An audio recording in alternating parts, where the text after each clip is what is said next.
Halo sahabat Bunda, selamat datang di channel kami. Di sini, kita akan berbagi cerita penuh emosi, mulai dari tawa hingga air mata. Dalam kisah-kisah yang terinspirasi dari pengalaman hidup nyata. Jangan lewatkan setiap cerita menyentuh yang akan membuat hati Anda terasa lebih hidup. Yuk, tekan tombol like dan subscribe sekarang juga. Saya doakan buat sahabat Bunda yang sudah like dan subscribe, semoga selalu dilancarkan rezeki dan segala urusannya, amin ya robbal alamin. Mari kita mulai perjalanan penuh makna ini bersama. Selamat menikmati kisah-kisah yang kami sajikan.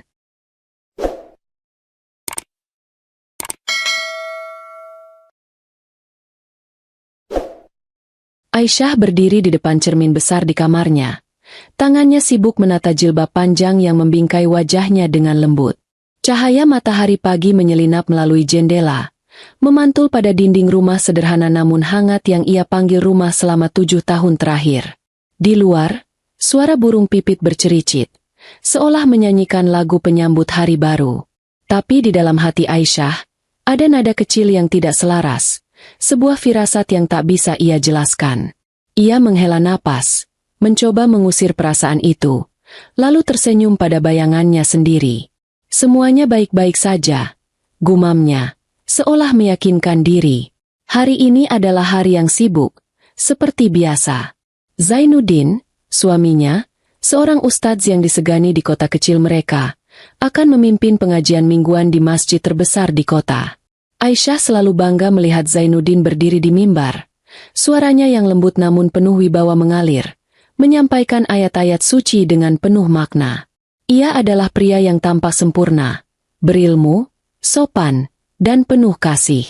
Setiap kali Zainuddin berbicara, Aisyah merasa hatinya dipenuhi kehangatan, seolah ia adalah wanita paling beruntung di dunia karena menjadi istrinya. Pagi itu, Aisyah sibuk menyiapkan sarapan untuk Zainuddin. Aroma nasi goreng kampung yang ia buat dengan cinta memenuhi dapur.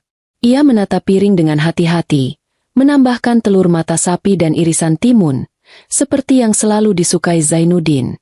Ketika Zainuddin masuk ke dapur, mengenakan jubah putih yang rapi, Aisyah tersenyum lebar. "Mas, sarapan sudah siap," katanya dengan nada ceria. Zainuddin menoleh. Wajahnya tampak sedikit tergesa. "Oh, terima kasih, sayang. Tapi aku harus segera ke masjid.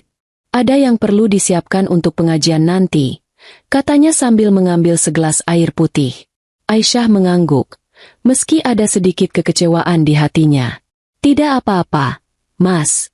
Aku bungkus ya, biar bisa dimakan di sana," jawabnya, berusaha menyembunyikan perasaan itu.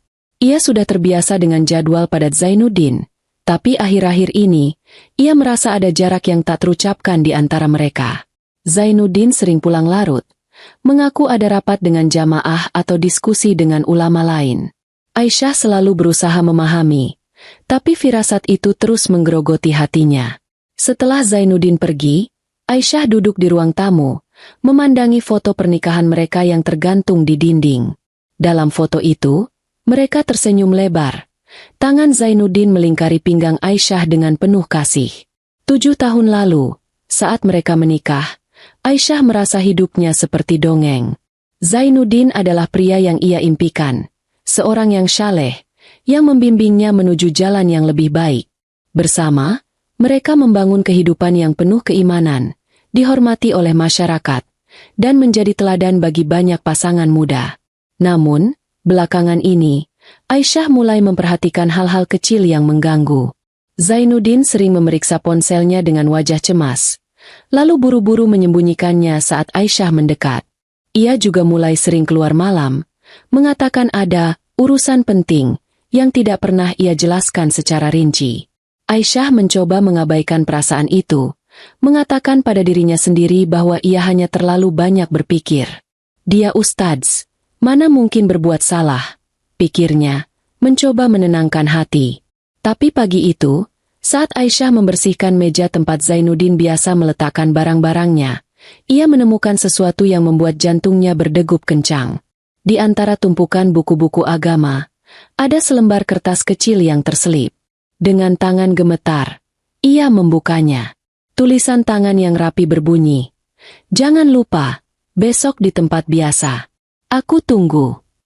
Tidak ada nama, tidak ada tanda tangan, hanya pesan singkat yang terasa seperti pisau di hati Aisyah. Ia berdiri mematung, memandangi kertas itu seolah ingin membakarnya dengan tatapannya. Pikirannya berputar liar. Siapa yang menulis ini? Apa maksudnya? Tempat biasa? Dan mengapa Zainuddin menyimpan catatan ini? Aisyah merasa dadanya sesak, seolah udara di ruangan itu tiba-tiba menghilang. Ia ingin menangis, ingin berteriak, tapi yang keluar hanya isakan kecil yang ia tahan dengan susah payah. Aisyah berjalan mondar-mandir di ruang tamu, mencoba mencari alasan logis. Mungkin ini dari jamaah, mungkin ini tentang pengajian, gumamnya, tapi suaranya sendiri terdengar tidak meyakinkan. Ia tahu Zainuddin adalah sosok yang dihormati, seseorang yang selalu berbicara tentang kesetiaan dan keimanan.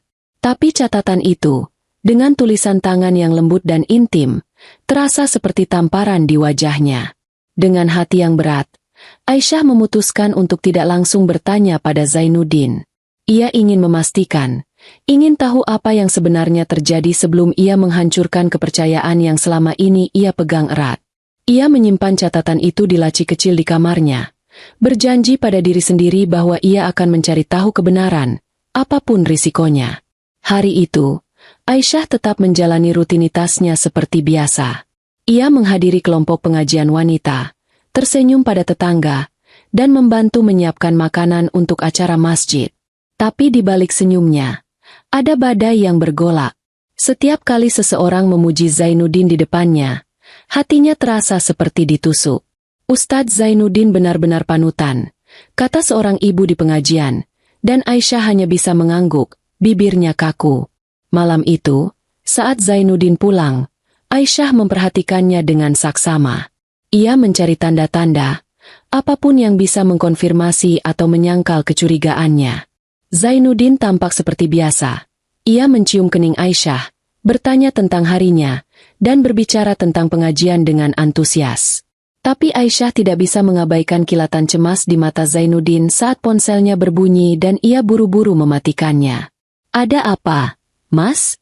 Siapa yang telepon? Tanya Aisyah, berusaha membuat suaranya terdengar biasa. Oh, tidak ada, sayang. Cuma teman dari masjid, jawab Zainuddin cepat, lalu mengalihkan pembicaraan. Aku capek, aku mau istirahat dulu ya.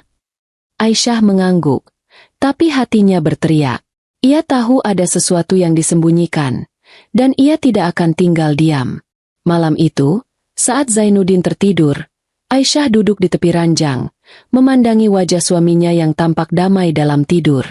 Air matanya jatuh perlahan, membasahi pipinya.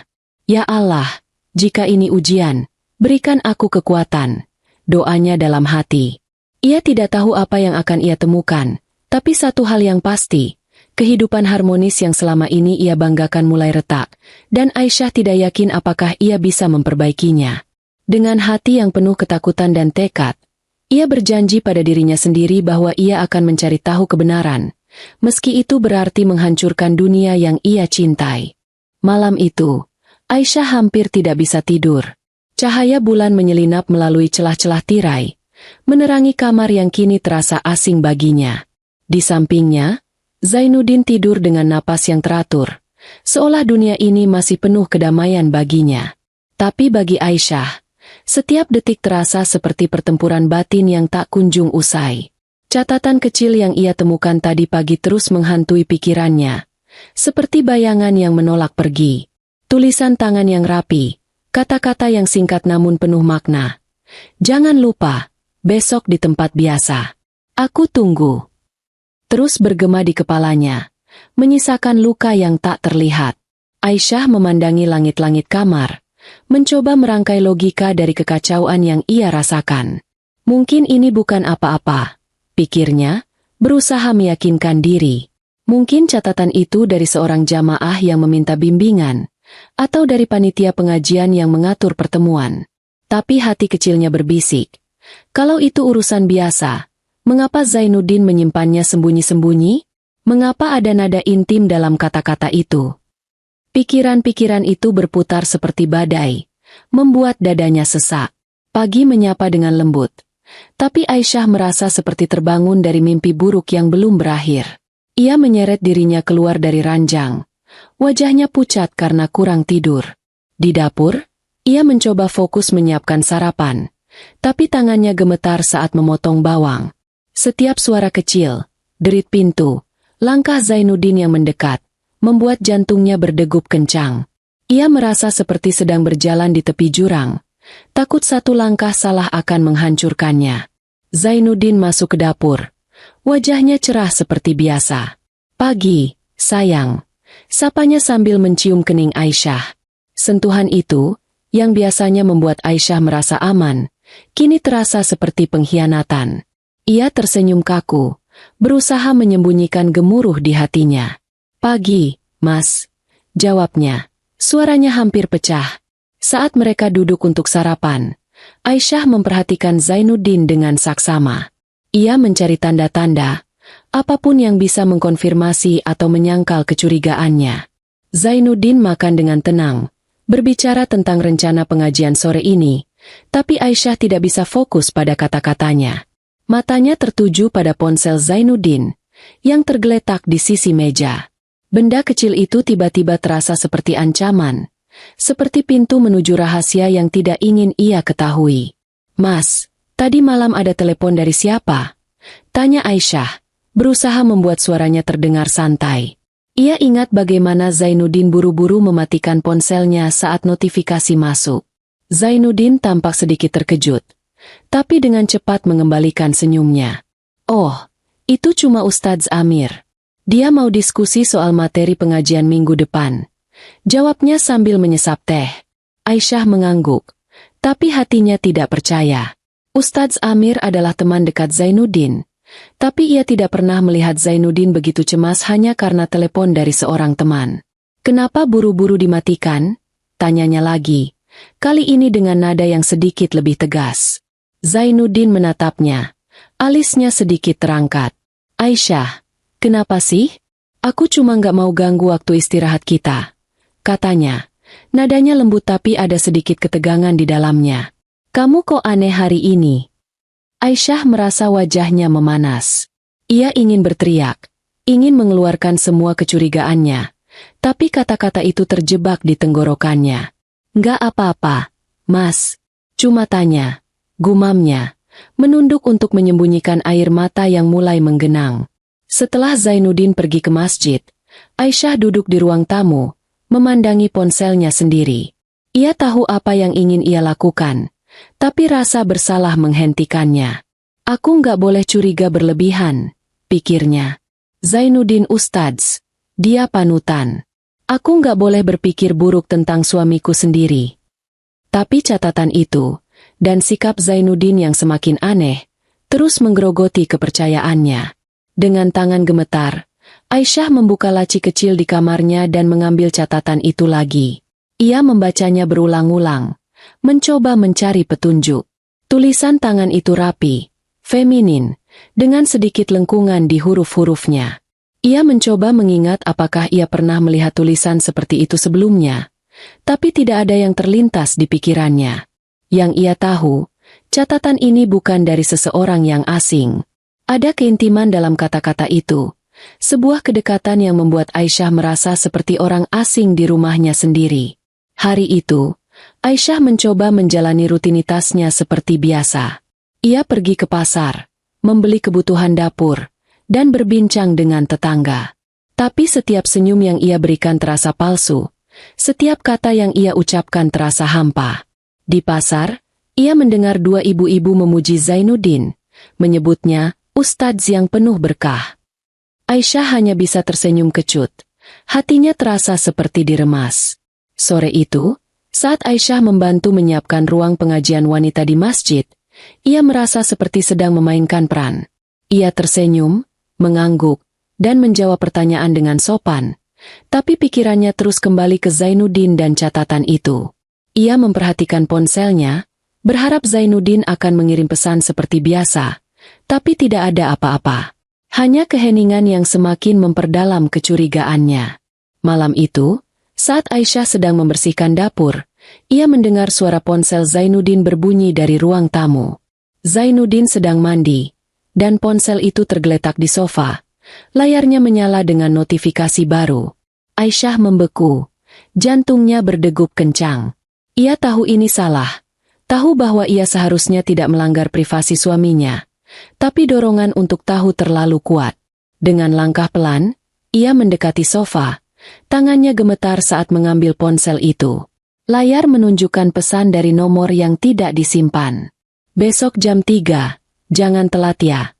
Bunyi pesan itu. Tidak ada nama, tidak ada konteks. Tapi kata-kata itu terasa seperti sambungan dari catatan yang ia temukan. Aisyah merasa dunianya berputar. Ia ingin membuka pesan itu, ingin melihat riwayat percakapan. Tapi suara air dari kamar mandi berhenti, dan ia buru-buru meletakkan ponsel kembali ke tempatnya. Saat Zainuddin masuk ruang tamu, Aisyah berpura-pura sibuk menyapu lantai. Ia merasa seperti penutup rahasia, tapi juga seperti korban yang tidak tahu apa yang sedang terjadi. Zainuddin mengambil ponselnya, memeriksanya sebentar, lalu tersenyum pada Aisyah. "Aku mau ke kamar dulu, sayang. Capek hari ini," katanya. Suaranya lembut seperti biasa. Aisyah mengangguk, tapi begitu Zainuddin menghilang ke kamar, ia menjatuhkan diri ke kursi. Air matanya akhirnya tumpah. Ia merasa seperti sedang kehilangan sesuatu yang berharga, tapi ia tidak tahu apa itu. Apakah kepercayaannya pada Zainuddin? Apakah kebahagiaan yang selama ini ia pegang erat? Atau apakah dirinya sendiri, yang kini terasa seperti bayangan dari wanita yang dulu penuh keyakinan? Malam itu, Aisyah berdoa dengan air mata yang tak henti mengalir. "Ya Allah, tunjukkan aku jalan yang benar," bisiknya. Ia tahu ia tidak bisa terus hidup dalam kecurigaan. Ia harus mencari tahu, harus menghadapi apapun yang disembunyikan Zainuddin. Dengan hati yang penuh ketakutan dan tekad, Aisyah memutuskan bahwa besok, ia akan mengikuti Zainuddin. Ia tidak tahu apa yang akan ia temukan, tapi ia tahu satu hal, kebenaran, betapapun pahitnya, adalah satu-satunya jalan keluar dari kegelapan yang kini menyelimutinya. Hari itu, Aisyah terbangun dengan tekad yang membara, meski hatinya masih dipenuhi ketakutan. Cahaya pagi yang biasanya membawa kehangatan kini terasa dingin, seolah mencerminkan kekacauan batinnya. Pesan di ponsel Zainuddin malam sebelumnya. "Besok jam 3, jangan telat ya." Terus bergema di pikirannya, seperti lonceng yang tak henti berdentang. Ia tahu apa yang harus ia lakukan, meski setiap serat dalam tubuhnya menjerit meminta agar ia berhenti. Tapi Aisyah tidak bisa lagi hidup dalam bayang-bayang kecurigaan. Ia harus tahu kebenaran, betapapun menyakitkannya itu. Pagi itu, Aisyah berusaha bertindak seperti biasa. Ia menyiapkan sarapan untuk Zainuddin, tersenyum saat suaminya berbicara tentang pengajian sore nanti, dan mengangguk saat Zainuddin menyebutkan bahwa ia akan ada urusan setelah pengajian. Kata-kata itu, yang dulu terdengar biasa, kini terasa seperti pisau yang perlahan menusuk hatinya. Aisyah memperhatikan Zainuddin dengan saksama, mencari tanda-tanda kegelisahan, tapi wajah suaminya tetap tenang, seperti lukisan sempurna dari seorang ustadz yang syaleh. "Ya Allah, apakah aku yang salah?" gumam Aisyah dalam hati, mencoba menahan air mata yang mengancam tumpah. Setelah Zainuddin pergi ke masjid, Aisyah duduk di ruang tamu, tangannya memegang catatan kecil yang ia temukan 2 hari lalu. Ia membacanya lagi, seolah kata-kata itu akan memberikan petunjuk baru. "Jangan lupa, besok di tempat biasa. Aku tunggu." Tulisan itu terasa hidup, seperti makhluk yang mengejeknya, menantangnya untuk mengungkap rahasia yang disembunyikannya. Aisyah menutup matanya, mencoba mengingat setiap detail kehidupan mereka selama ini, mencari celah di mana semua ini bisa masuk akal. Tapi tidak ada yang logis. Zainuddin adalah suami yang ia kira sempurna, pria yang membimbingnya dalam iman, pria yang dihormati seluruh kota. Bagaimana mungkin ia menyimpan rahasia seperti ini? Dengan hati yang berdegup kencang, Aisyah memutuskan untuk mengikuti Zainuddin sore itu. Ia tahu ini adalah langkah berisiko, tidak hanya untuk hubungan mereka, tapi juga untuk harga dirinya sendiri. Jika ia salah, ia akan merasa bersalah seumur hidup karena mencurigai suaminya. Tapi jika ia benar, Aisyah tidak berani memikirkan kemungkinan itu. Ia hanya tahu bahwa ia harus melihat dengan matanya sendiri. Sore itu, Aisyah mengenakan jilbab panjang dan cadar yang jarang ia pakai, berharap bisa menyamar di tengah keramaian. Ia menunggu di dekat masjid, bersembunyi di balik pohon besar yang menghadap pintu masuk. Jantungnya berdegup kencang saat ia melihat Zainuddin keluar setelah pengajian. Jubah putihnya berkibar lembut ditiup angin. Ia tampak seperti biasa, menyapa jamaah dengan senyum hangat. Tapi Aisyah memperhatikan bahwa ia berjalan lebih cepat dari biasanya, seolah tergesa menuju suatu tujuan. Aisyah mengikuti dari jarak aman, menjaga kepalanya tetap tertunduk untuk menghindari perhatian. Zainuddin berjalan melewati pasar, melewati gang-gang kecil, hingga akhirnya tiba di sebuah kafe kecil di pinggir kota. Tempat itu tersembunyi, dikelilingi oleh pepohonan, dan jauh dari keramaian. Aisyah merasa dadanya sesak. Mengapa Zainuddin pergi ke tempat seperti ini? Ini bukan tempat yang biasa dikunjungi seorang ustadz setelah pengajian. Dengan hati-hati, Aisyah mendekati kafe, bersembunyi di balik semak-semak di dekat jendela. Ia melihat Zainuddin duduk di sudut ruangan, menghadap pintu masuk. Wajahnya tampak tegang, berbeda dari ketenangan yang biasa ia tunjukkan. Beberapa menit kemudian, pintu kafe terbuka, dan seorang wanita masuk. Ia mengenakan cadar hitam yang menutupi seluruh wajahnya, hanya menyisakan matanya yang tajam. Aisyah merasa jantungnya berhenti sejenak. Wanita itu berjalan langsung menuju meja Zainuddin, dan tanpa kata, duduk di hadapannya. Aisyah tidak bisa mendengar apa yang mereka bicarakan, tapi bahasa tubuh mereka berbicara banyak. Zainuddin mencondongkan tubuhnya ke depan. Tangannya bergerak dengan lembut saat berbicara, seolah sedang menjelaskan sesuatu dengan penuh perhatian. Wanita bercadar itu mengangguk, sesekali menyentuh tangannya sendiri, gerakan yang terasa intim, terlalu akrab untuk sekadar pertemuan biasa. Aisyah merasa seperti sedang menonton mimpi buruk yang menjadi nyata. Ia ingin berteriak, ingin masuk dan menuntut penjelasan, tapi kakinya terasa seperti terpaku di tanah. Tiba-tiba, wanita itu menoleh ke arah jendela, dan Aisyah buru-buru menunduk, jantungnya berdegup kencang. Ia merasa seperti penutup rahasia, tapi juga seperti korban yang tidak berdaya. Saat ia berani mengintip lagi, Zainuddin dan wanita itu masih berbicara, tapi ada sesuatu yang menarik perhatian Aisyah. Wanita itu mengenakan gelang perak di pergelangan tangannya, sebuah gelang dengan liontin kecil berbentuk bunga. Aisyah merasa dadanya terbakar. Ia pernah melihat gelang itu sebelumnya, tapi ia tidak bisa mengingat di mana. Ingatan itu terasa seperti kabut, dekat namun tak bisa disentuh. Pertemuan itu berlangsung sekitar 30 menit. Lalu Zainuddin dan wanita bercadar itu bangkit dari meja mereka. Aisyah melihat Zainuddin mengeluarkan dompetnya, membayar tagihan, lalu mereka berjalan keluar bersama.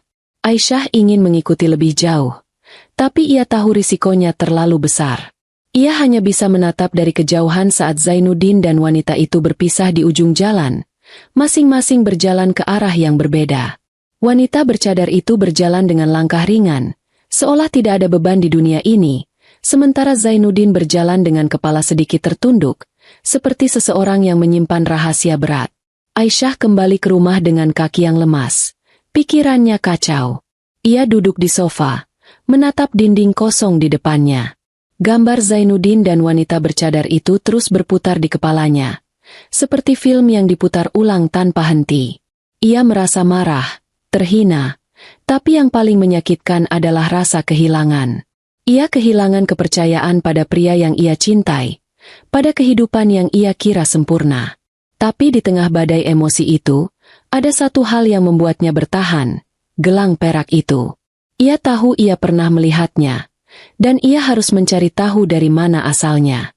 Malam itu, saat Zainuddin pulang, Aisyah berusaha bertindak normal.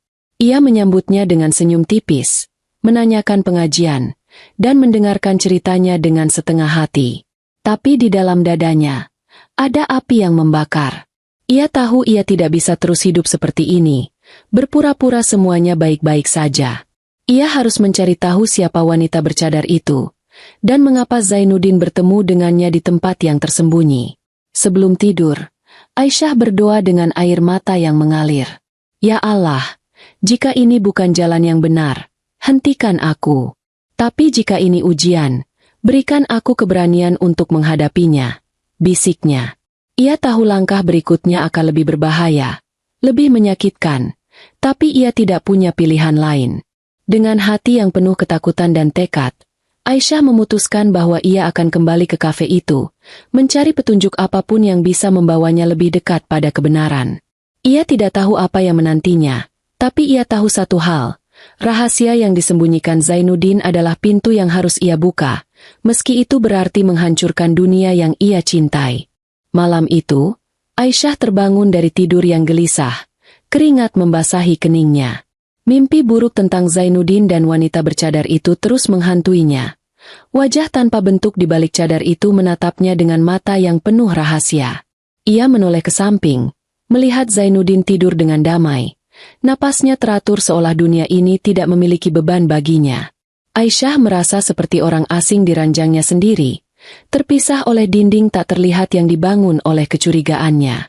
Ia menutup mata, mencoba menenangkan detak jantungnya yang kencang. Tapi gambar Zainuddin dan wanita itu di kafe kecil terus berputar di pikirannya, seperti lukisan yang menolak pudar. Pagi menyapa dengan langit kelabu, mencerminkan kegelapan yang kini menyelimuti hati Aisyah. Ia berdiri di depan cermin, menatap wajahnya yang pucat dan mata yang sembab karena kurang tidur. "Kamu harus kuat," bisiknya pada bayangannya. Tapi suaranya sendiri terdengar rapuh. Ia tahu apa yang ia lihat kemarin di kafe bukanlah hayalan.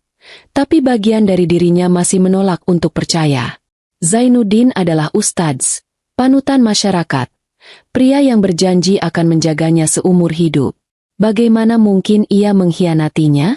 Bagaimana mungkin ia, Aisyah, wanita yang selalu berusaha menjadi istri yang baik, harus menghadapi kenyataan ini? Hari itu, Aisyah mencoba menjalani rutinitasnya, tapi setiap langkah terasa berat.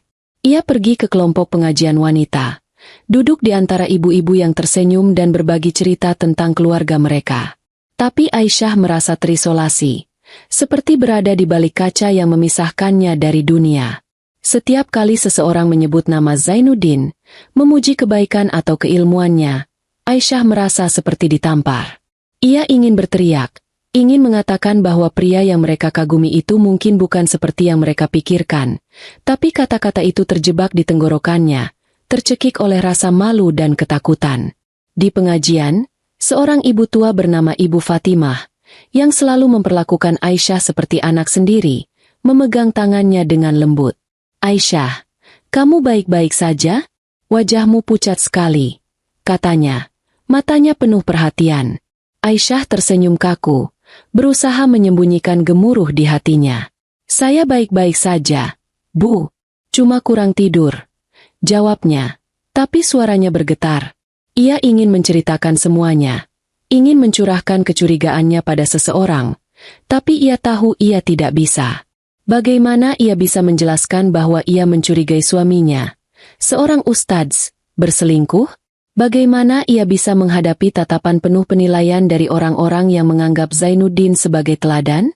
Kembali ke rumah, Aisyah duduk di ruang tamu, memandangi foto pernikahan mereka yang tergantung di dinding. Dalam foto itu, Zainuddin menatapnya dengan cinta yang begitu nyata. Tangannya memegang tangan Aisyah dengan penuh keyakinan. Aisyah merasa air matanya mengalir, membasahi pipinya. "Apakah itu semua bohong, Mas?" bisiknya pada foto itu, seolah berharap gambar itu akan menjawab. Ia merasa seperti sedang kehilangan bukan hanya suaminya, tapi juga dirinya sendiri, wanita yang pernah percaya bahwa cinta mereka dibangun di atas iman dan kejujuran. Konflik batin Aisyah semakin memuncak saat ia memikirkan apa yang harus ia lakukan selanjutnya. Bagian dari dirinya ingin menghadapi Zainuddin, menuntut penjelasan atas pertemuan di kafe itu, atas catatan misterius, atas pesan di ponselnya. Tapi bagian lain dari dirinya takut bahwa kebenaran akan menghancurkan segalanya. Jika Zainuddin benar-benar berselingkuh, apa yang akan terjadi pada pernikahan mereka? Apa yang akan terjadi pada reputasi mereka di masyarakat? Dan yang paling menyakitkan, apa yang akan terjadi pada hatinya, yang masih mencintai Zainuddin meski penuh luka? Aisyah mengambil Al-Quran dari meja kecil di sampingnya, membukanya dengan tangan gemetar. Ia membaca ayat-ayat tentang kesabaran dan kebenaran, mencoba mencari kekuatan di dalamnya. Ya Allah, jika ini ujian, berikan aku petunjuk. Doanya, air matanya jatuh ke halaman kitab suci itu. Tapi bahkan doa pun tidak bisa menghapus rasa sakit yang menggerogoti dadanya. Ia merasa seperti terperangkap di antara dua dunia. Dunia di mana ia adalah istri yang bahagia dari seorang ustadz terhormat, dan dunia di mana ia adalah wanita yang dikhianati, yang harus mencari kebenaran dalam kegelapan. Sore itu, saat Zainuddin pulang, Aisyah memperhatikannya dengan saksama. Ia mencari tanda-tanda kebohongan, tanda-tanda bahwa pria yang ia cintai menyimpan rahasia. Zainuddin tersenyum seperti biasa, mencium keningnya, dan berbicara tentang pengajian dengan antusias. Tapi Aisyah tidak bisa mengabaikan kilatan cemas di matanya saat ponselnya berbunyi, atau cara ia buru-buru memasukkannya ke saku. Setiap gerakan kecil itu terasa seperti bukti, seperti potongan puzzle yang perlahan membentuk gambar yang mengerikan. "Mas, tadi siang kamu kemana setelah pengajian?" tanya Aisyah, berusaha membuat suaranya terdengar santai. Ia tahu ini adalah pertanyaan berbahaya, tapi ia tidak bisa menahan diri. Zainuddin menatapnya sejenak, alisnya sedikit terangkat. "Oh, aku ketemu beberapa jamaah di masjid lain. Ada diskusi soal acara amal minggu depan," jawabnya, nadanya lembut tapi terlalu cepat, seperti seseorang yang sudah menyiapkan alasan. Aisyah mengangguk, tapi hatinya berteriak.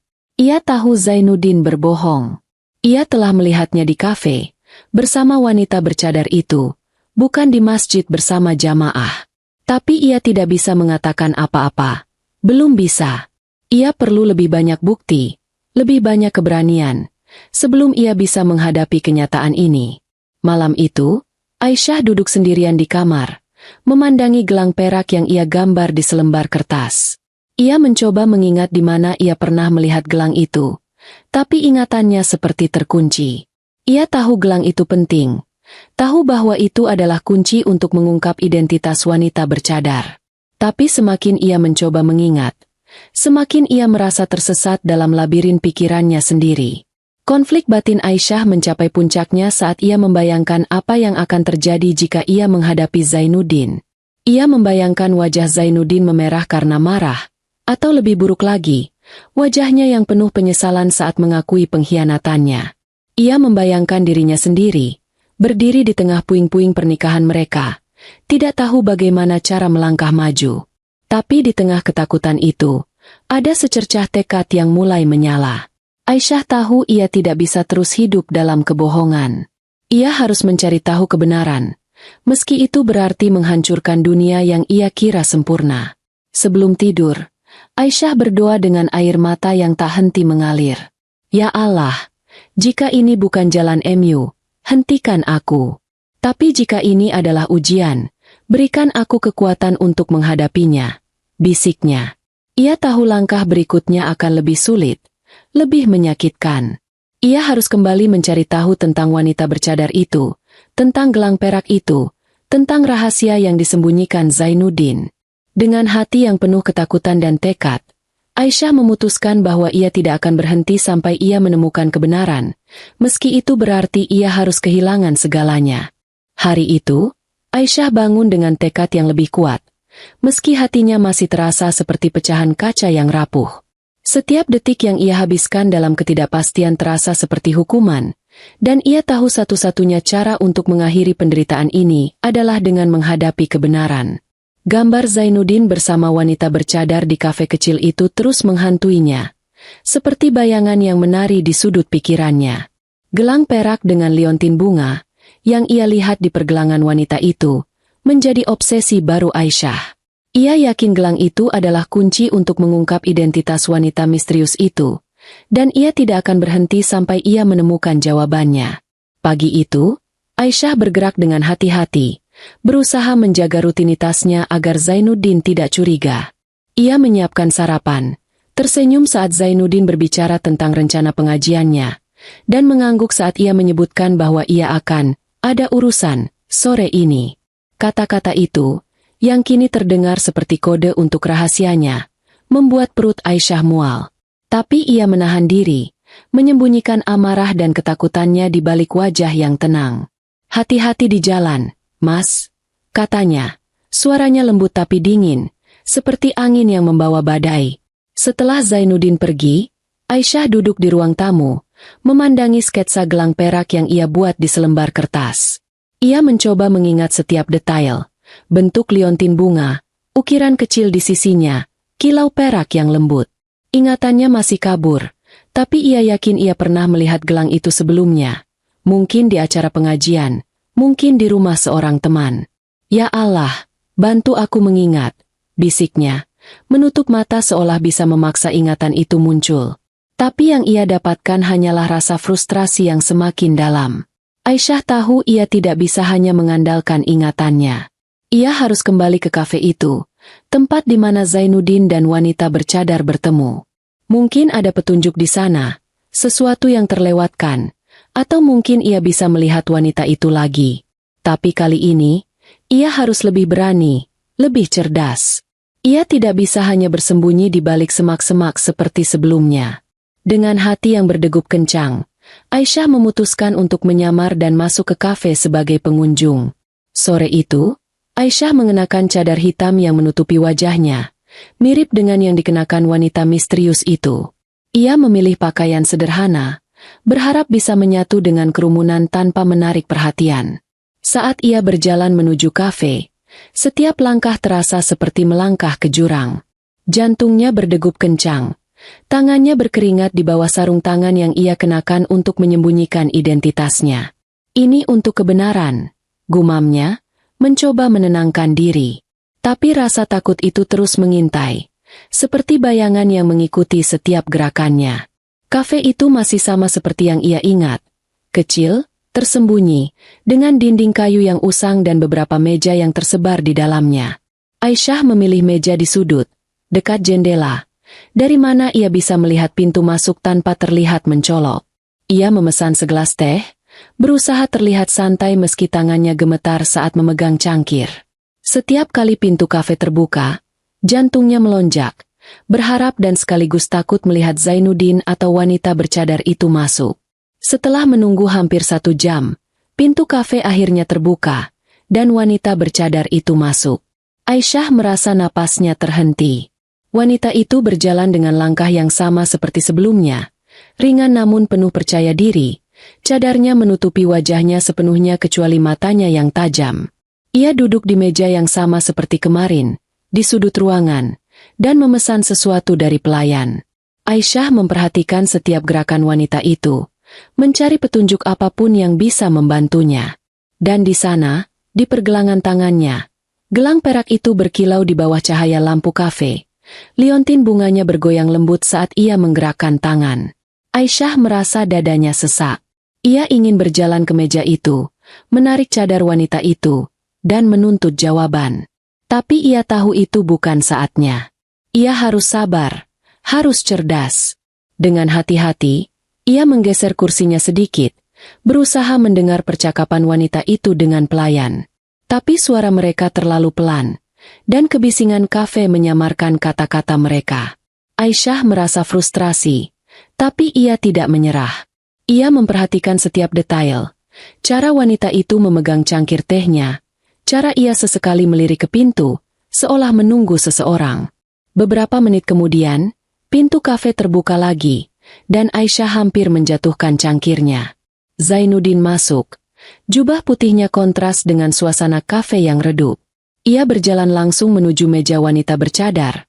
Wajahnya tampak tegang tapi lembut saat ia duduk di hadapannya. Aisyah merasa seperti dunia di sekitarnya menghilang. Hanya menyisakan Zainuddin dan wanita itu di depannya.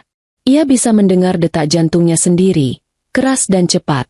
Seperti drum yang mengiringi momen yang akan mengubah hidupnya. Aisyah berusaha mendengar percakapan mereka, tapi mereka berbicara dengan suara pelan, hampir seperti berbisik. Ia hanya menangkap beberapa kata. "Kita harus hati-hati. Tidak ada yang boleh tahu. Dan, aku janji. Kata-kata itu terasa seperti pisau yang menusuk hatinya, mengkonfirmasi kecurigaannya bahwa ini bukan pertemuan biasa. Ini adalah rahasia. Sebuah pengkhianatan yang disembunyikan dengan hati-hati di balik cadar dan jubah suci Zainuddin. Dengan tangan gemetar, Aisyah mengambil ponselnya dan berpura-pura memeriksanya. Tapi sebenarnya ia mengambil foto Zainuddin dan wanita bercadar itu dari sudut yang tersembunyi. Ia tahu ini adalah bukti, sesuatu yang bisa ia pegang jika nanti ia harus menghadapi Zainuddin. Tapi bahkan saat ia melakukannya, rasa bersalah menyerangnya. Apa yang aku lakukan? Pikirnya. Aku mengintai suamiku sendiri, seperti pencuri. Tapi rasa sakit di hatinya lebih kuat, mendorongnya untuk terus maju. Pertemuan itu berlangsung singkat, dan Zainuddin segera bangkit untuk pergi. Wanita bercadar itu tetap duduk sebentar, lalu mengeluarkan sesuatu dari tasnya, sebuah buku kecil yang ia tulis sesuatu di dalamnya. Aisyah memperhatikan dengan saksama, berharap bisa melihat lebih jelas. Tapi jaraknya terlalu jauh. Saat wanita itu akhirnya bangkit dan pergi, Aisyah merasa seperti kehilangan kesempatan. Tapi ia tidak menyerah. Ia menunggu beberapa menit, lalu berjalan ke meja yang baru saja ditinggalkan wanita itu, berharap menemukan sesuatu yang tertinggal. Di atas meja, ia menemukan serbet kertas yang sedikit kusut. Dengan tangan gemetar, Aisyah mengambilnya dan melihat ada coretan kecil di sudutnya. Sebuah sketsa bunga, mirip dengan liontin di gelang wanita itu. Aisyah merasa jantungnya berdegup kencang. Ini bukan kebetulan. Gelang itu, sketsa ini, semuanya terhubung. Ia menyimpan serbet itu di tasnya, berjanji pada dirinya sendiri bahwa ia akan menemukan jawabannya. Malam itu, saat Zainuddin pulang, Aisyah berusaha bertindak normal, tapi setiap kata yang ia ucapkan terasa seperti kebohongan. Ia ingin menuntut jawaban, ingin melemparkan foto dan serbet itu ke wajah Zainuddin, tapi ia tahu ia belum siap. Ia perlu lebih banyak bukti, perlu tahu siapa wanita itu. Dengan hati yang penuh ketakutan dan tekad, Aisyah berdoa dalam diam, meminta kekuatan untuk melanjutkan penyelidikannya. Ia tahu jalan ini akan penuh bahaya, tapi ia tidak bisa mundur. Kebenaran adalah satu-satunya jalan keluar dari kegelapan yang kini menyelimutinya. Penemuan serbet kertas dengan sketsa bunga di kafe kemarin malam seperti menyalakan api kecil di dalam dirinya. Tekad untuk mengungkap kebenaran, meski itu berarti menghancurkan dunia yang ia kira sempurna. Gelang perak dengan liontin bunga, foto Zainuddin dengan wanita bercadar, dan kata-kata yang ia dengar, "Kita harus hati-hati. Tidak ada yang boleh tahu," terus berputar di pikirannya, seperti teka-teki yang menuntut diselesaikan. Tapi di balik tekad itu, ada rasa sakit yang tak kunjung reda, luka yang semakin dalam setiap kali ia memikirkan pengkhianatan Zainuddin. Pagi itu, Aisyah berdiri di dapur, menyiapkan sarapan dengan gerakan mekanis. Aroma kopi dan roti bakar memenuhi ruangan, tapi ia hampir tidak bisa merasakan apa-apa. Pikirannya terlalu penuh, hatinya terlalu berat. Zainuddin masuk ke dapur. Wajahnya cerah seperti biasa, seolah tidak ada rahasia yang ia simpan. "Pagi, sayang," sapanya. Suaranya lembut seperti selalu. Tapi bagi Aisyah, kata-kata itu terdengar seperti ejekan, seperti topeng yang menutupi kebohongan. "Pagi, Mas," jawab Aisyah, berusaha menjaga suaranya tetap stabil. Ia memperhatikan Zainuddin dengan saksama, mencari tanda-tanda kegelisahan. Tapi pria itu tampak tenang, hampir terlalu tenang. Ia duduk di meja, memeriksa ponselnya sebentar, lalu tersenyum pada Aisyah. "Hari ini aku ada pengajian di Masjid Al-Hikmah. Mungkin agak lama. Kamu nggak apa-apa di rumah sendirian, kan?" tanyanya. Nadanya penuh perhatian. Aisyah mengangguk, tapi di dalam dadanya ada badai yang bergolak. Pengajian, pikirnya pahit. Apakah itu kode lain untuk pertemuan dengan wanita bercadar?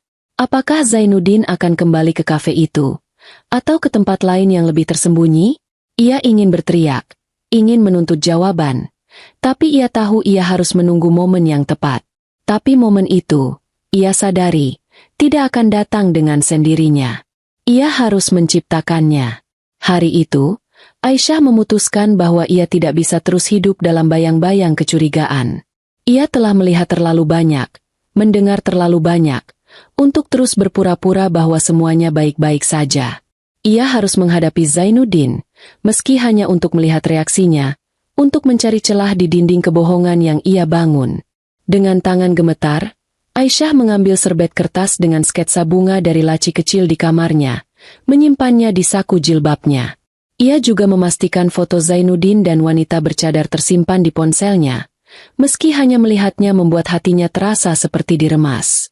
Sore itu, saat Zainuddin pulang dari pengajian, Aisyah sudah menyiapkan dirinya. Ia duduk di ruang tamu, tangannya memegang cangkir teh yang sudah dingin, wajahnya tenang tapi matanya penuh tekad. Zainuddin masuk, wajahnya sedikit lelah tapi tetap tersenyum. "Aku pulang, sayang," katanya, meletakkan tasnya di sofa. "Hari ini ramai sekali di masjid." Aisyah menatapnya, mencoba mengendalikan emosi yang bergolak di dadanya. "Mas, bisa kita bicara sebentar?" tanyanya, suaranya pelan tapi tegas, seperti seseorang yang siap menghadapi badai.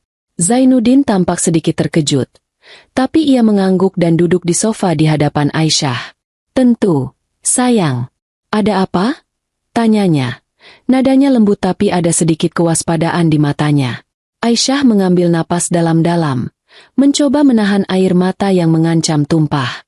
"Mas, kemarin setelah pengajian, kamu kemana?" tanyanya, menatap langsung ke mata Zainuddin. Ia ingin melihat reaksinya, ingin tahu apakah ia akan berbohong lagi. Zainuddin mengerutkan kening, seolah bingung dengan pertanyaan itu. "Aku bilangkan, aku ketemu beberapa jamaah di masjid lain. Kita diskusi soal acara amal," jawabnya. Nadanya tetap tenang tapi ada sedikit ketegangan di sudut bibirnya. Aisyah merasa amarahnya membuncah. Ia tahu Zainuddin berbohong, tahu bahwa ia tidak di masjid, melainkan di kafe bersama wanita bercadar itu. "Mas, jangan bohong," katanya. Suaranya mulai bergetar. "Aku tahu kamu nggak di masjid. Aku tahu kamu ketemu seseorang." Wajah Zainuddin berubah. Senyumnya memudar, digantikan oleh ekspresi yang campur aduk antara keterkejutan dan kemarahan. "Aisyah, apa maksudmu? Kamu mencurigaiku?" tanyanya. Nadanya naik, seolah ia adalah korban dari tuduhan yang tidak adil. Aisyah merasa dadanya sesak, tapi ia tidak mundur. Ia mengeluarkan serbet kertas dari saku jilbabnya dan meletakkannya di meja di antara mereka. "Ini apa, Mas?" "Aku nemuin ini di tempat yang kamu bilang, masjid," katanya. Suaranya penuh sarkasme yang tidak bisa ia sembunyikan lagi. Zainuddin menatap serbet itu, dan untuk sesaat, Aisyah melihat kilatan kepanikan di matanya. Tapi ia dengan cepat mengembalikan ketenangannya. "Aisyah, ini cuma serbet. Kamu benar-benar berlebihan. Apa sih yang kamu pikirkan?" katanya. Nadanya sekarang penuh dengan nada menuduh, seolah Aisyah adalah pihak yang salah. Aisyah merasa seperti ditampar.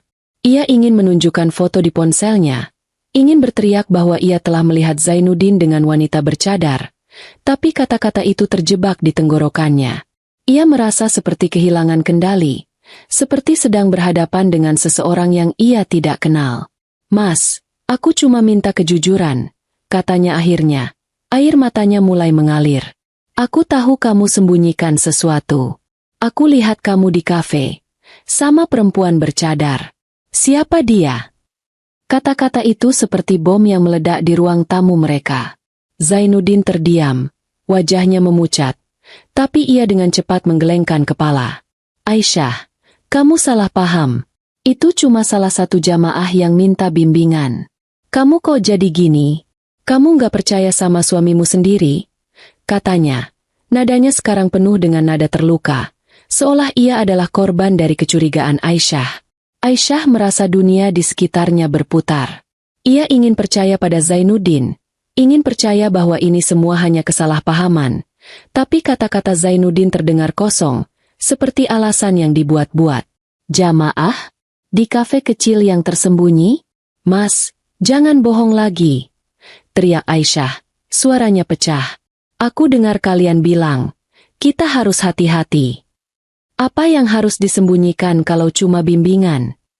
Zainuddin bangkit dari sofa. Wajahnya sekarang penuh kemarahan. Cukup, Aisyah. Kamu sudah kelewatan. Kamu ngintip aku, mencurigai aku. Padahal aku cuma berusaha menjalankan tugasku sebagai ustadz. Kamu malah bikin fitnah, teriaknya. Suaranya menggema di ruang tamu yang tiba-tiba terasa terlalu kecil. Aisyah merasa seperti dipukul. Kata-kata Zainuddin terasa seperti cambuk, menyisakan luka yang lebih dalam dari sebelumnya. Ia ingin membalas, ingin mengeluarkan semua bukti yang ia miliki, tapi air matanya mengalir terlalu deras, dan dadanya terasa seperti akan meledak. Aku cuma minta kebenaran, Mas, bisiknya. Suaranya hampir tidak terdengar. Tapi kalau kamu nggak bisa kasih itu, aku nggak tahu apa lagi yang harus aku percaya. Zainuddin menatapnya sejenak. Matanya penuh dengan campuran kemarahan dan sesuatu yang Aisyah tidak bisa baca. Penyesalan, mungkin? Tapi ia tidak mengatakan apa-apa. Ia hanya mengambil tasnya dan berjalan menuju pintu. Aku nggak bisa ngomong sama kamu kalau kamu gini, katanya dingin, lalu keluar, meninggalkan Aisyah sendirian di ruang tamu yang kini terasa seperti medan perang. Aisyah menjatuhkan diri ke sofa. Air matanya mengalir tanpa henti. Ia merasa seperti kehilangan segalanya. Kepercayaannya pada Zainuddin, harga dirinya, bahkan imannya yang selama ini menjadi pegangannya. Tapi di tengah rasa sakit itu, ada tekad yang masih menyala. Konfrontasi ini mungkin tidak memberinya jawaban, tapi itu membuktikan satu hal. Zainuddin menyimpan rahasia, dan ia tidak akan berhenti sampai ia mengungkapnya. Konfrontasi dengan Zainuddin malam sebelumnya meninggalkan Aisyah dalam kehancuran emosional, namun juga menyalakan api tekad yang lebih kuat di dalam dirinya. Kata-kata Zainuddin yang penuh kemarahan, penolakannya untuk jujur, dan caranya meninggalkan rumah seperti penutup rahasia, semuanya hanya mengkonfirmasi bahwa ia menyimpan sesuatu yang gelap. Pagi itu, Aisyah bangun dengan mata sembab dan hati yang terasa kosong. Cahaya matahari yang menyelinap melalui jendela tidak membawa kehangatan, hanya mempertegas kehampaan yang kini mengisi rumahnya. Zainuddin tidak pulang malam itu, mengirim pesan singkat bahwa ia harus menyelesaikan urusan di masjid. Aisyah tahu itu bohong, tapi ia tidak punya tenaga untuk membalas. Ia hanya duduk di sofa, memandangi foto pernikahan mereka di dinding, dan bertanya-tanya bagaimana hidupnya bisa berubah begitu drastis dalam beberapa hari. Tapi Aisyah bukan wanita yang menyerah pada keputusasaan. Di tengah rasa sakit yang menggerogoti hatinya, ada dorongan untuk bertindak, untuk mengakhiri siksaan ini. Ia tahu Zainuddin dan wanita bercadar itu pasti akan bertemu lagi, dan ia harus berada di sana untuk melihatnya. Kali ini, ia tidak akan hanya mengintip dari kejauhan. Ia akan mendekat, mencari tahu lebih banyak, bahkan jika itu berarti mempertaruhkan segalanya. Aisyah mengambil ponselnya dan membuka foto Zainuddin dengan wanita bercadar di kafe. Ia memperbesar gambar itu, memperhatikan setiap detail, berharap menemukan petunjuk baru. Matanya tertuju pada gelang perak di pergelangan wanita itu, liontin bunganya yang berkilau lembut. Ingatan tentang gelang itu masih kabur, tapi Aisyah merasa semakin dekat dengan jawabannya. Ia juga memeriksa serbet kertas dengan sketsa bunga, membandingkannya dengan liontin di foto. Bentuknya hampir identik, dan itu bukan kebetulan. "Siapa kamu?" bisik Aisyah pada foto itu. Suaranya penuh dengan campuran amarah dan keputusasaan. Dengan hati-hati, Aisyah merencanakan langkah berikutnya. Ia tahu Zainuddin sering ada urusan setelah pengajian sore, dan pesan yang ia lihat di ponsel Zainuddin, "Besok jam 3, jangan telat ya," mengisyaratkan bahwa pertemuan lain mungkin akan terjadi hari ini. Tapi kali ini, Aisyah ingin lebih dari sekadar mengintip. Ia ingin tahu kemana Zainuddin pergi setelah kafe, kemana wanita bercadar itu membawanya. Dengan tekad yang membaja, Aisyah memutuskan untuk mengikuti Zainuddin lagi, tapi kali ini ia akan lebih berani. Sore itu, Aisyah kembali menyamar dengan cadar hitam dan pakaian sederhana.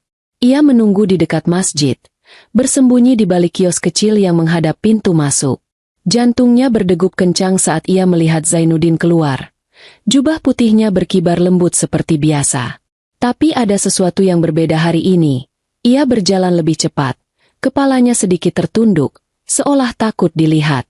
Aisyah mengikuti dari jarak aman, menjaga langkahnya tetap pelan untuk tidak menarik perhatian. Zainuddin tidak pergi ke kafe kali ini.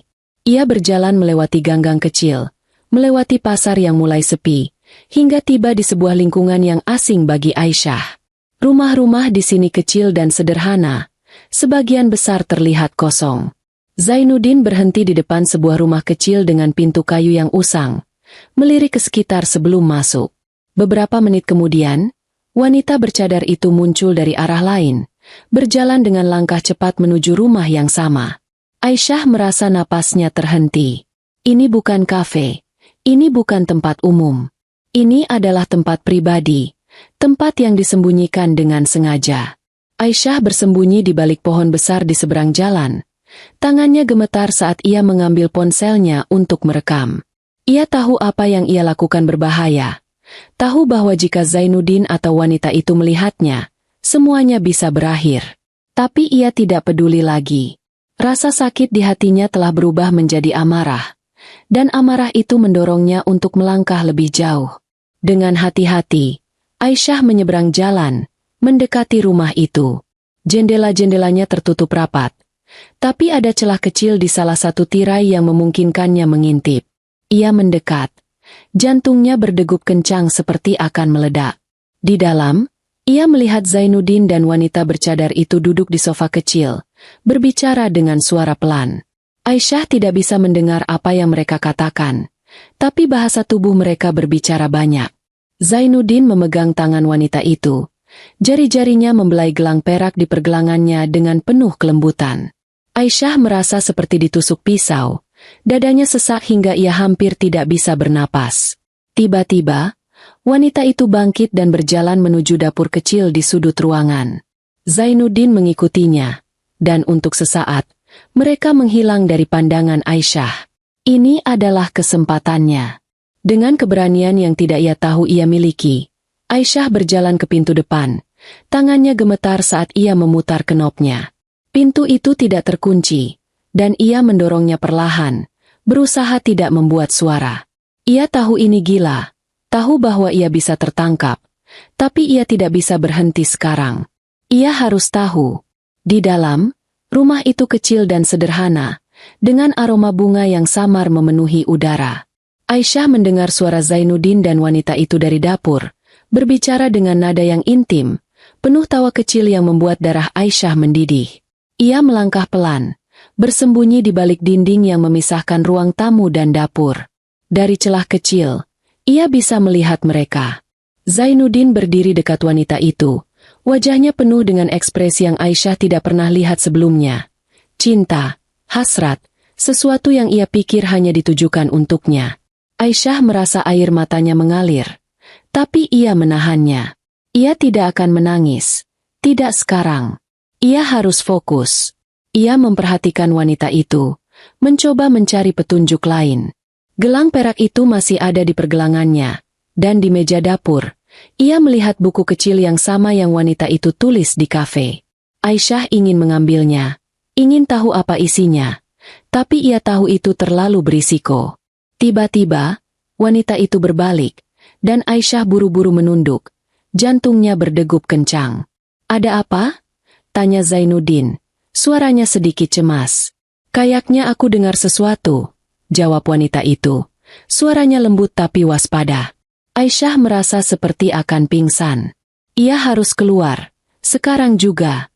Dengan langkah pelan, ia mundur menuju pintu, berusaha tidak membuat suara. Tapi saat ia hampir sampai di pintu, kakinya tersandung karpet kecil, dan ia tersungkur dengan suara yang cukup keras. "Siapa itu?" teriak Zainuddin dari dapur, dan Aisyah tahu ia tidak punya waktu lagi. Dengan panik, ia bangkit dan berlari keluar. Pintu terbanting di belakangnya. Ia tidak berhenti berlari sampai ia sampai di gang yang jauh. Napasnya tersengal dan air matanya mengalir tanpa henti. Ia tidak tahu apakah Zainuddin atau wanita itu melihatnya. Tapi ia tahu satu hal, ia telah melihat cukup. Zainuddin bukan hanya bertemu dengan wanita itu. Ia memiliki hubungan dengannya, hubungan yang penuh keintiman, yang disembunyikan dengan hati-hati dari dunia. Malam itu, Aisyah duduk di kamarnya. Tubuhnya gemetar karena campuran ketakutan dan amarah. Ia tahu ia tidak bisa terus seperti ini. Ia harus menghadapi Zainuddin, harus tahu siapa wanita itu, harus mengakhiri kegelapan yang menyelimuti hidupnya. Dengan hati yang hancur tapi penuh tekad, Aisyah berdoa, meminta kekuatan untuk langkah berikutnya. Ia tahu kebenaran sudah dekat, dan meski itu akan menyakitinya, ia siap menghadapinya, atau begitu ia pikir. Gambar Zainuddin dan wanita bercadar itu, tangan mereka yang saling bersentuhan, tawa kecil yang penuh keintiman, terus berputar di pikirannya seperti pisau yang memutar luka di hatinya. Ia merasa seperti telah kehilangan segalanya, kepercayaannya, harga dirinya, dan cinta yang ia kira akan abadi. Tapi di tengah keputusasaan itu, ada api kemarahan yang membakar, mendorongnya untuk tidak menyerah. Ia harus tahu siapa wanita bercadar itu, harus menghadapi Zainuddin, dan yang terpenting, harus mengakhiri kebohongan yang telah meracuni hidupnya. Zainuddin tidak pulang malam itu, hanya mengirim pesan singkat bahwa ia harus menginap di masjid untuk persiapan acara. Aisyah tidak membalas, tidak bisa membalas. Kata-kata Zainuddin terasa seperti garam pada luka yang sudah terbuka lebar.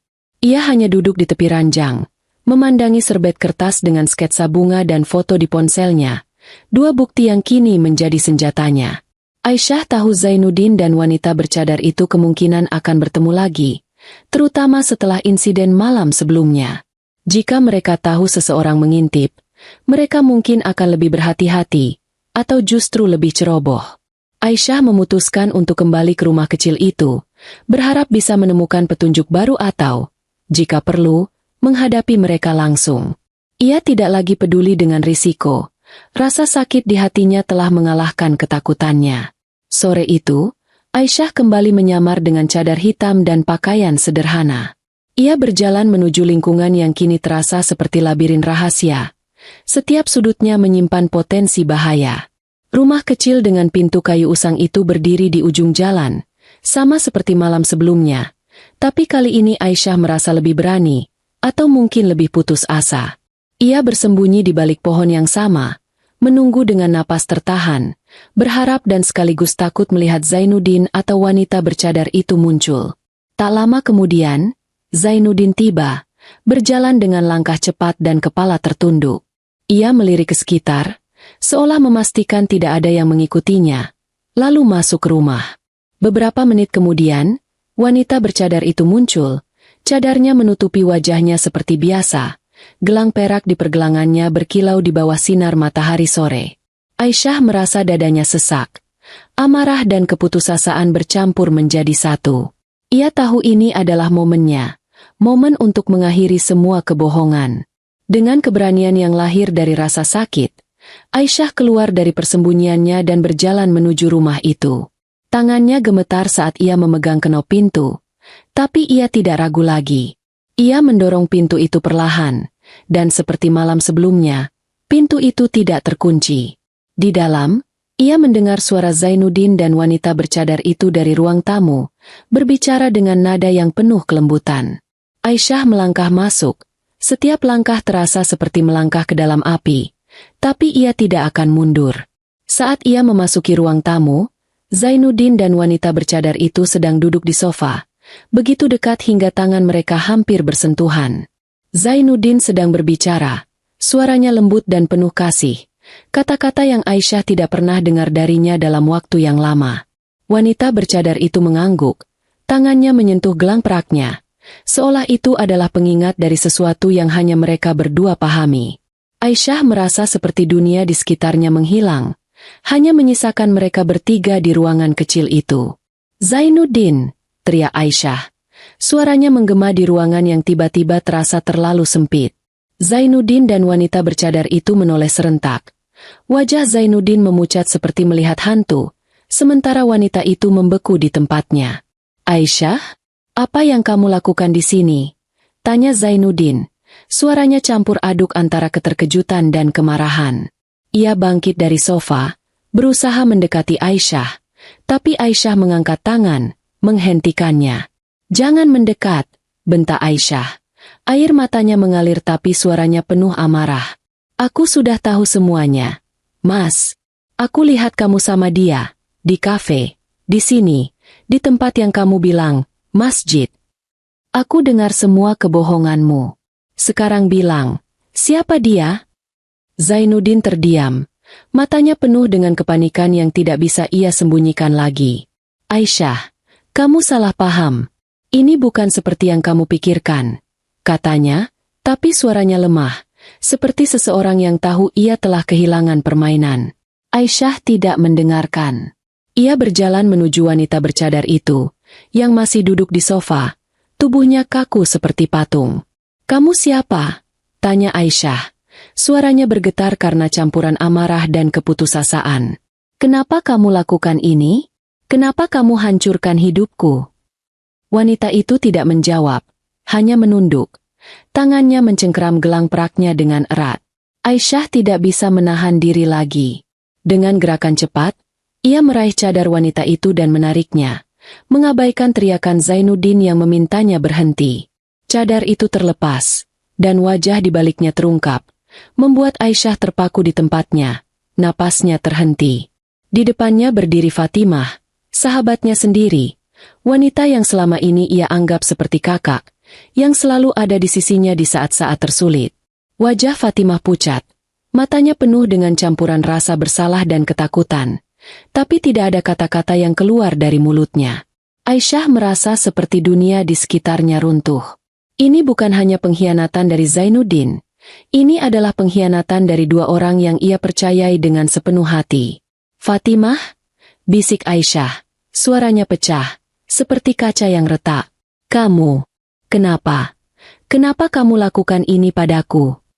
Fatimah membuka mulut, tapi tidak ada suara yang keluar. Air matanya mengalir, tapi Aisyah tidak peduli. Rasa sakit di hatinya terlalu besar, terlalu dalam, untuk merasakan belas kasihan. Ia menoleh ke Zainuddin, yang berdiri mematung, wajahnya penuh dengan penyesalan yang terlambat. "Kalian berdua, kalian hancurkan aku," kata Aisyah, suaranya penuh dengan kepahitan. "Aku percaya sama kalian. Aku kasih hati aku buat kalian. Dan ini yang aku dapat." "Aisyah, dengar aku," kata Zainuddin, melangkah mendekat, tapi Aisyah mundur, tangannya terangkat seperti perisai. "Jangan sentuh aku," bentaknya. "Kamu bilang ini cuma bimbingan? Kamu bilang aku fitnah? Sekarang apa, Mas? Apa alasanmu sekarang?" Zainuddin terdiam, kepalanya tertunduk. Fatimah akhirnya berbicara, suaranya gemetar. "Aisyah, aku nggak tahu gimana ini bisa terjadi. Aku nggak mau nyakitin kamu. Aku cuma apa?" potong Aisyah. Suaranya menggelegar. "Cuma jatuh cinta sama suamiku? Cuma ketemu dia sembunyi-sembunyi? Cuma bohongin aku selama ini?" Ia menunjuk gelang perak di pergelangan Fatimah, yang kini terasa seperti simbol pengkhianatan. "Aku ingat gelang ini sekarang. Kamu pakai di acara ulang tahun anakku. Aku kira kamu sahabatku, tapi ternyata kamu musuhku." Aisyah merasa seperti kehilangan kendali. Ia ingin berteriak, ingin menghancurkan segalanya di sekitarnya, tapi yang keluar hanya isakan yang penuh kepedihan. Ia menatap Zainuddin dan Fatimah, dua orang yang pernah ia cintai, yang kini berdiri di depannya seperti orang asing. "Kalian gak punya hati," bisiknya, lalu berbalik dan berlari keluar dari rumah itu, meninggalkan mereka dalam keheningan yang penuh rasa bersalah. Malam itu, Aisyah duduk di kamarnya. Tubuhnya gemetar karena campuran amarah, kesedihan, dan keterkejutan. Ia tidak tahu bagaimana ia akan melangkah maju, tidak tahu bagaimana ia bisa menghadapi dunia setelah pengkhianatan ini. Tapi satu hal yang ia tahu, ia tidak akan membiarkan Zainuddin dan Fatimah menghancurkan hidupnya. Aisyah berlari keluar dari rumah kecil itu dengan air mata yang membanjiri wajahnya. Setiap langkah terasa seperti melarikan diri dari reruntuhan hidupnya. Wajah Fatimah di balik cadar, sahabat yang ia anggap seperti keluarga, dan Zainuddin, suami yang ia cintai dengan sepenuh hati, kini menjadi dua pengkhianat yang telah merobek hatinya berkeping-keping. Dunia yang ia kenal, yang ia bangun dengan penuh harapan dan iman, kini terasa seperti ilusi yang hancur dalam sekejap. Aisyah tidak tahu kemana ia pergi, hanya tahu bahwa ia harus menjauh, harus melarikan diri dari rasa sakit yang mengancam menelannya hidup-hidup. Malam itu dingin, angin menusuk kulitnya, tapi Aisyah tidak merasakan apa-apa. Ia berjalan tanpa tujuan, melewati ganggang sepi, melewati lampu-lampu jalan yang berkedip lemah. Pikirannya kacau, penuh dengan gambar Zainuddin dan Fatimah, suara mereka yang penuh keintiman, dan gelang perak yang kini menjadi simbol pengkhianatan. Ia merasa seperti orang bodoh, wanita yang begitu percaya pada cinta dan kesetiaan sehingga ia tidak melihat kebenaran yang ada di depan matanya. "Ya Allah, kenapa aku?" bisiknya. Suaranya pecah di tengah isakan yang tak bisa ia tahan. Aisyah akhirnya berhenti di sebuah taman kecil yang sepi, duduk di bangku kayu yang dingin, dan menutup wajahnya dengan tangan. Air matanya mengalir tanpa henti, membasahi cadar yang masih ia kenakan. Ia merasa seperti kehilangan identitasnya. Istri seorang ustadz, wanita yang dihormati, sahabat yang setia. Semua itu hancur, digantikan oleh rasa malu, marah, dan keputusasaan yang begitu dalam hingga ia tidak tahu bagaimana cara bangkit. "Aku percaya sama mereka," gumamnya. Suaranya penuh kepahitan. "Aku kasih hati aku buat mereka, dan ini yang aku dapat." Ponsel Aisyah berbunyi, dan ia melihat nama Zainuddin di layar. Ia ingin melempar ponsel itu, ingin menghapus Zainuddin dari hidupnya, tapi sesuatu mendorongnya untuk menjawab. Dengan tangan gemetar, ia menekan tombol terima, tapi tidak mengatakan apa-apa. "Aisyah? Aisyah, kamu di mana? Kita perlu bicara," kata Zainuddin. Suaranya penuh kepanikan tapi juga nada memohon yang membuat Aisyah muak. "Bicara apa, Mas?" tanya Aisyah. Suaranya dingin seperti es. "Kamu mau bilang ini semua cuma salah paham lagi? Kamu mau bilang Fatimah cuma jamaah yang butuh bimbingan? Aku lihat semuanya, Mas. Aku lihat kamu sama dia. Aku lihat caramu pegang tangannya, caramu ngomong sama dia. Jangan bohong lagi." Zainuddin terdiam sejenak, dan Aisyah bisa mendengar napasnya yang berat di ujung telepon. "Aisyah, Aku tahu aku salah," katanya akhirnya. Suaranya gemetar. "Aku nggak tahu gimana ini bisa terjadi. Aku terjebak. Aku terjebak?" potong Aisyah. Suaranya menggelegar meski air matanya terus mengalir. "Kamu ustadz, Mas. Kamu yang ngajarin orang soal iman, soal kesetiaan, soal menjaga hati. Tapi kamu sendiri hancurkan semua itu. Dan Fatimah, dia sahabatku. Mas, kalian berdua apain aku?" "Aisyah, dengar aku," pinta Zainuddin. Suaranya sekarang penuh dengan keputusasaan. "Aku nggak mau kehilangan kamu. Kita bisa atasi ini. Kita bisa." "Cukup," bentak Aisyah. Tangannya mencengkeram ponsel dengan erat. "Aku nggak mau dengar alasanmu lagi. Kalian berdua udah hancurkan hidupku. Aku nggak tahu bisa percaya apa lagi." Ia mematikan telepon, melempar ponsel ke bangku, dan menutup wajahnya lagi. Isakannya menggema di taman yang sepi. Malam itu, Aisyah tidak pulang ke rumah. Ia tidak bisa menghadapi ruang tamu yang penuh kenangan, foto pernikahan yang kini terasa seperti ejekan, atau ranjang yang dulu hangat tapi kini dingin. Ia pergi ke rumah ibunya di pinggir kota, satu-satunya tempat yang terasa aman baginya saat ini. Ibunya, seorang wanita tua dengan wajah penuh kerutan dan kebijaksanaan, membuka pintu dan langsung memeluk Aisyah tanpa bertanya. "Nak, apa yang terjadi?" tanyanya lembut. Tapi Aisyah hanya bisa menangis di pelukannya. Kata-kata terlalu berat untuk diucapkan. Setelah beberapa saat, Aisyah akhirnya menceritakan semuanya. Catatan misterius, pesan di ponsel, pertemuan di kafe, rumah kecil, dan pengkhianatan Zainuddin dengan Fatimah. Ibunya mendengarkan dengan sabar. Tangannya mengelus punggung Aisyah. Matanya penuh dengan empati tapi juga kekuatan. "Aisyah, anakku," katanya setelah Aisyah selesai. "Yang kamu rasain sekarang adalah ujian terberat. Tapi ingat, Allah nggak pernah kasih cobaan di luar kemampuan hambanya. Kamu kuat. Nak, kamu selalu kuat. Aisyah menggeleng. Air matanya kembali mengalir. Aku nggak tahu caranya bangkit. Bu, aku malu. Aku istri Ustadz. Tapi suamiku selingkuh sama sahabatku sendiri. Apa kata orang kalau tahu? Aku nggak bisa hadapi ini. Ibunya memegang wajah Aisyah dengan kedua tangan, menatapnya dengan mata yang penuh keyakinan. Kamu nggak perlu pikirin apa kata orang, Aisyah. Yang penting adalah apa kata hatimu dan apa yang Allah lihat. Zainuddin dan Fatimah yang salah, bukan kamu. Kamu nggak perlu bawa malu mereka. Biar mereka yang tanggung itu. Kata-kata ibunya seperti cahaya kecil di tengah kegelapan. Tapi Aisyah masih merasa tersesat. Ia tahu ibunya benar. Tapi rasa sakit itu terlalu nyata, terlalu dalam. Ia menghabiskan malam itu di kamar kecil di rumah ibunya. Berdoa dengan air mata yang tak henti mengalir. Ya Allah, aku nggak tahu jalan yang benar, bisiknya. Aku nggak tahu apa yang harus aku lakuin. Tolong tunjukkan aku. Keesokan harinya, Aisyah kembali ke rumahnya. Bukan karena ia ingin, tapi karena ia tahu ia harus menghadapi kenyataan. Zainuddin ada di sana, duduk di ruang tamu. Wajahnya pucat dan mata sembab seperti belum tidur.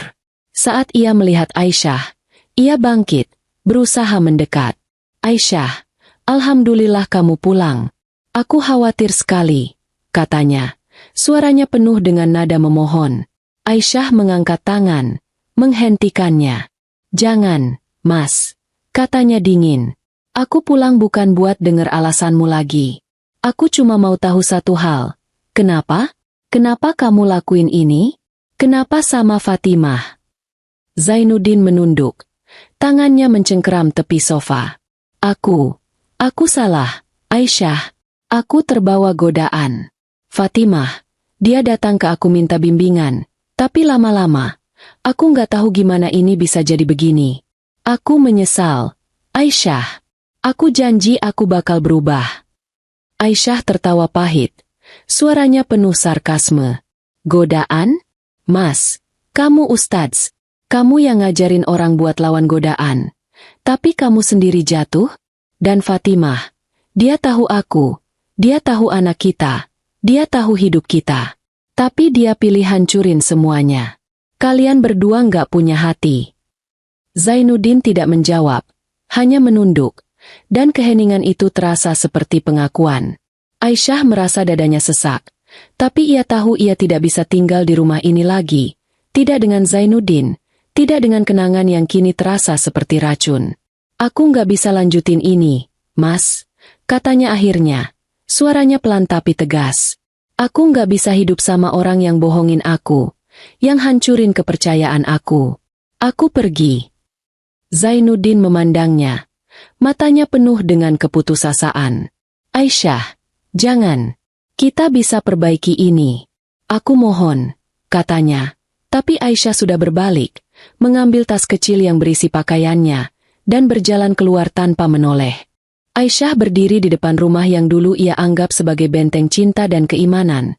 Kini hanya puing-puing kenangan yang penuh luka. Tas kecil di tangannya terasa berat. Bukan karena isinya, tapi karena beban emosi yang ia bawa. Pengkhianatan Zainuddin dan Fatimah telah menghancurkan dunia yang ia bangun selama 7 tahun. Tetapi di tengah runtuhan itu, Aisyah merasakan sesuatu yang baru. Tekad untuk bangkit, untuk merebut kembali hidupnya. Untuk menjadi lebih kuat dari rasa sakit yang mengancam menelannya. Ia melangkah menjauh dari rumah itu. Air matanya mengering di pipi, digantikan oleh ekspresi yang penuh keteguhan. Ini bukan akhir, melainkan awal dari perjalanan baru. Hari-hari setelah meninggalkan rumah terasa seperti kabut tebal bagi Aisyah. Ia tinggal di rumah ibunya, mencari kedamaian di pelukan keluarga yang tidak pernah menilainya. Ibunya, dengan kebijaksanaan yang lahir dari pengalaman, menjadi pilar kekuatannya. Nak, hidup ini nggak selalu adil, tapi Allah selalu punya rencana lebih baik, katanya suatu malam, saat mereka duduk bersama di beranda, menyeruput teh hangat di bawah langit penuh bintang. Aisyah mengangguk, tapi kata-kata itu masih terasa jauh, seperti cahaya yang ia lihat tapi belum bisa capai. Rasa malu dan takut akan penilaian masyarakat terus menghantui Aisyah. Ia tahu bahwa di kota kecil mereka, kabar tentang perpisahan seorang istri ustadz dengan suaminya akan menyebar seperti api. Ia bisa membayangkan bisik-bisik di pengajian, tatapan penuh rasa kasihan atau bahkan tuduhan dari mereka yang tidak tahu kebenaran. "Apa kata orang kalau tahu aku ninggalin Zainuddin?" tanyanya pada ibunya suatu hari, suaranya penuh keraguan. "Aku istri ustadz, Bu. Aku seharusnya jadi teladan, tapi sekarang, aku cuma wanita yang gagal." Ibunya memegang tangannya erat, matanya penuh keyakinan. "Aisyah, teladan itu bukan tentang pura-pura sempurna. Teladan itu tentang keberanian menghadapi kebenaran, tentang memilih jalan yang benar meski sakit. Kamu nggak gagal, Nak. Kamu korban dari kebohongan orang lain, tapi kamu nggak harus biarin itu nentuin hidupmu." Kata-kata ibunya menjadi pijakan bagi Aisyah untuk mulai menyusun kembali hidupnya. Ia tahu ia tidak bisa terus bersembunyi di rumah ibunya, tidak bisa terus membiarkan rasa sakit mendefinisikan dirinya. Ia mulai mencari kekuatan dalam iman, menghabiskan malam-malamnya dengan berdoa dan membaca Al-Quran, mencari petunjuk di ayat-ayat yang dulu memberinya kedamaian. Dan barang siapa yang bertawakal kepada Allah, niscaya Allah akan mencukupkan keperluannya. Baca Aisyah dari surah At-Talaq, dan ayat itu terasa seperti janji yang menenangkan hatinya yang luka. Aisyah juga mulai menghadiri kelompok pengajian wanita lagi, meski dengan hati yang berat. Ia takut akan pertanyaan, takut akan tatapan, tapi ia tahu ia harus menghadapi dunia. Di pengajian, beberapa ibu menyapanya dengan kehangatan, sementara yang lain memandangnya dengan rasa ingin tahu yang terselubung. Ibu Fatimah, wanita tua yang dulu pernah khawatir melihat wajahnya pucat, mendekatinya setelah pengajian. "Aisyah, apapun yang kamu lalui, kamu nggak sendiri," katanya lembut. Tangannya memegang tangan Aisyah dengan penuh kasih. Aisyah tersenyum, air matanya hampir jatuh. Tapi kali ini bukan karena kesedihan, melainkan karena rasa syukur atas dukungan yang tak ia duga. Namun, perjalanan Aisyah tidak selalu mulus. Zainuddin terus mencoba menghubunginya, mengirim pesan dan bahkan datang ke rumah ibunya, memohon agar Aisyah memberinya kesempatan. "Aisyah, aku tahu aku salah, tapi aku masih cinta sama kamu. Kita bisa mulai dari awal," katanya suatu sore, berdiri di depan pintu dengan wajah penuh penyesalan. Aisyah menatapnya, mencari jejak pria yang dulu ia cintai, tapi yang ia lihat hanyalah bayangan kebohongan yang telah menghancurkan kepercayaannya. "Aku nggak bisa, Mas," jawab Aisyah. Suaranya tegas meski hatinya masih terasa perih. "Cinta nggak cukup kalau nggak ada kejujuran. Kamu dan Fatimah udah ambil sesuatu dari aku yang nggak bisa balik lagi. Aku maafin kamu, tapi aku nggak bisa lupa."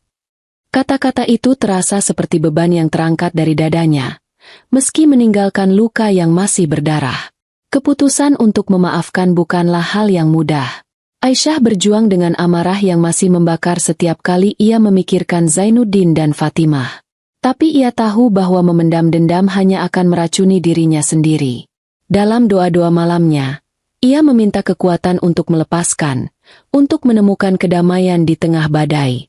"Ya Allah, ambil rasa sakit ini dari hatiku, dan ganti dengan ketenangan," bisiknya, dan perlahan, ia mulai merasakan beban itu berkurang. Aisyah juga mulai membangun kembali hidupnya. Ia mendaftar ke kursus menjahit, sesuatu yang selalu ia ingin lakukan tapi tidak pernah sempat karena sibuk menjadi istri ustadz. Ia juga mulai mengajar anak-anak di masjid setempat, berbagi ilmu agama yang dulu ia pelajari bersama Zainuddin. Mengajar memberinya tujuan baru, membuatnya merasa bahwa ia masih punya nilai, masih bisa memberikan sesuatu pada dunia meski hidupnya sendiri telah hancur. Komunitas di sekitarnya, yang awalnya penuh bisik-bisik, mulai melihat Aisyah dengan mata baru. Mereka melihat keberaniannya, keteguhannya, dan imannya yang tetap kuat meski diuji.